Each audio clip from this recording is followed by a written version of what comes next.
ఈ గులాబీ పూలను చూసారా ఫ్రెండ్స్? గులాబీ పువ్వులు పిల్లలు.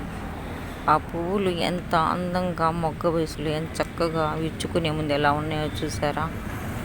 పిల్లలు కూడా అంతే, చిన్న వయసులో ఆనందంగా ఎంతో హుషారుగా ఉంటారు. ఆ చిన్న పిల్లల్ని మనం కేర్ తీసుకుని పట్టించుకొని వాళ్ళని ఒక పొజిషన్లో ఒక స్థాయిలో ఉంచాలంటే కుటుంబ సభ్యుల బాధ్యతలు, తల్లిదండ్రి బాధ్యత ఎంతో కష్టం. ఎంతో చూసుకుంటేనే వాళ్ళ ఒక పొజిషన్లో వాళ్ళ ఫ్యూచర్ ఏదైనా బాగుంటుంది. లేకపోతే వాళ్ళ జీవితాలు అరిటాకుల్లాగానే మధ్యనే చినిగిపోతాయి.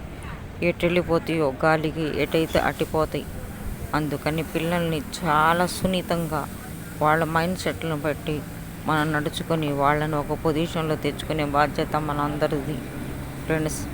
పిల్లల్ని బాధ్యత చూసేటట్టయితే కనండి, లేకపోతే పిల్లల్ని వదిలేసేయండి, కనటం మానేసేయండి.